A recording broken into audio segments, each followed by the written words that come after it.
Vi beviser kosinusrelationen med sætningen c i anden er lige med a i anden minus b i anden minus 2 gange a gange b gange med cos til c. Og vi tegner en vilkårlig trekant.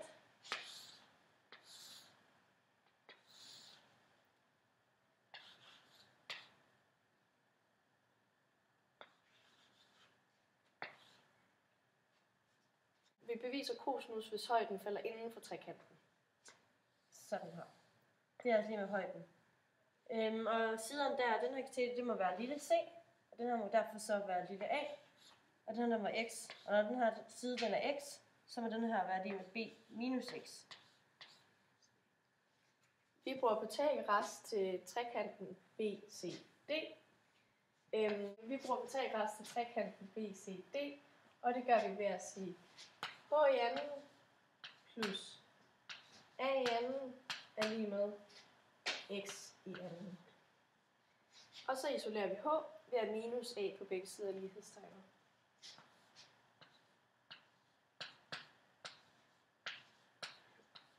Den kommer så til.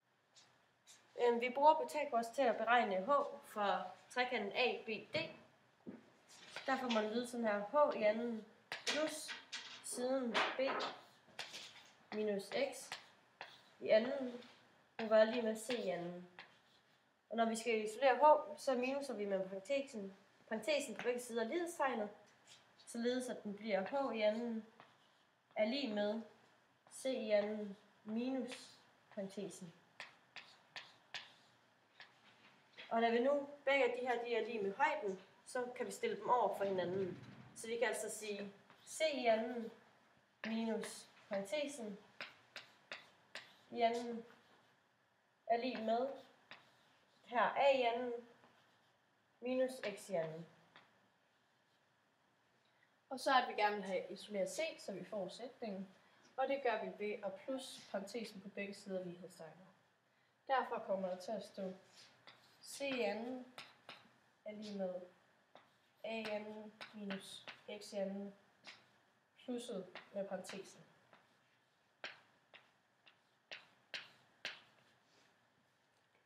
Så derfor vil vi gerne have ganget parentesen ud nu.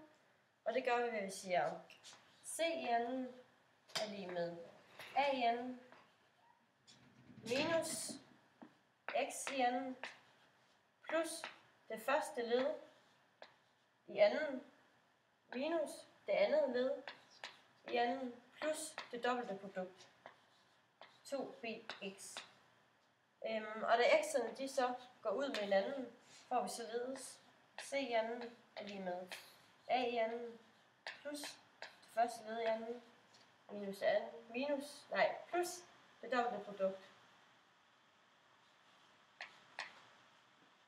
Vi vil så vide, hvad x er, og det gør vi ved at bruge kosinus til vinkel C og med trekanten BCD. Den kommer så til at hedde kosinus til vinkel C er lige med den hosliggende, som er x, divideret med a, altså hypotenusen. Og så skal vi så have isoleret x, og det gør vi ved at gange med a på begge sider af lighedstegnet. Så her kommer til at stå x er lige med kosinus til c ganget med a. Det kan vi så sætte ind på x's plads, og så kommer vi frem til ligningen heroppe.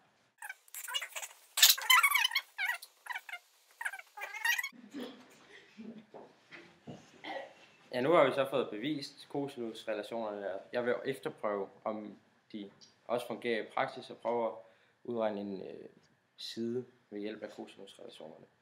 Jeg har en trekant, jeg lige har skruet sammen her i kortlægget. A er lige med 42 grader. B er lige med 8. C lige med 14. Det jeg så gør, det er, at jeg indsætter de værdier her i vores formel for kosinusrelationen. Kosinusrelationen er C i anden, A i anden, B i anden, minus 2 gange gange A gange B gange cos i C. Men i det her tilfælde, så er det jo ikke C, vi vil finde. C kender vi jo allerede, vi skal finde vinkel A.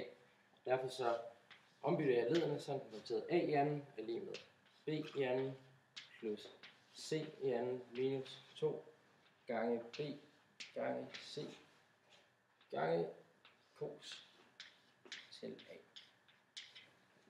Nu vil jeg så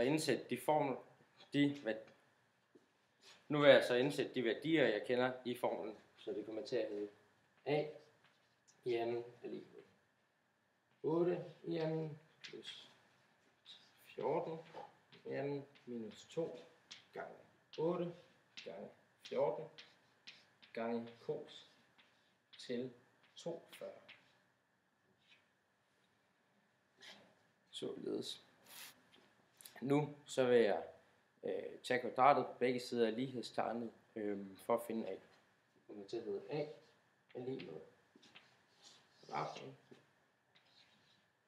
8 i anden plus 14 i anden minus 2 gange 8 gange 14 gange cosinus til 42.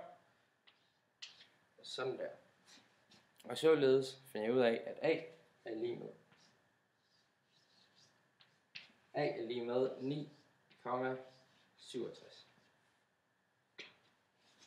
In your face. Jeg vil nu beregne vinkel med cosinusrelationer. Og jeg har de kendte værdier, som er B er lige med 9, og C som er lige med 7 eller 6, og A er lige med 7. Og jeg vil så bruge cosinusrelationerne, og det kommer så til at hedde A i anden, som er 7 i anden, er lige med B i anden, som er 9 i anden, plus C i anden, som er 6 i anden, minus 2 gange 9 gange 6 gange cosinus til vinkel A.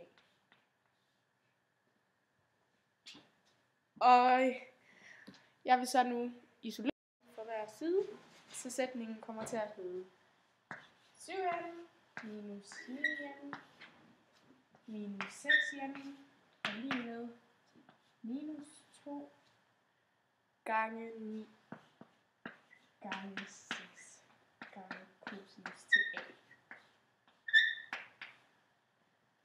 Og jeg vil så nu isolere cosinus, så den kommer til at hedde cos A er lige med 7m minus 9m minus 6m divideret med minus 2 gange 9 gange 6 gange sådan. Og det, nu har jeg så isoleret cosinus, og for at komme frem til regnestykket i mailen, der trykker vi så, eller frem til vinklen, der trykker vi så A er lige med invers cos til vinkel 7n minus 9n minus 6n divideret med minus 2 gange 9 gange 6 og slut. Og regnestykket bliver så 50,97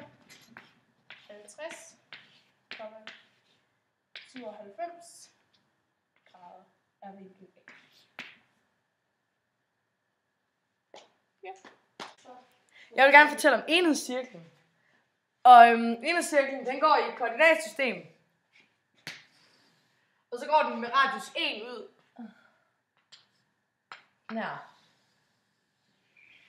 Det er det enhedscirklen.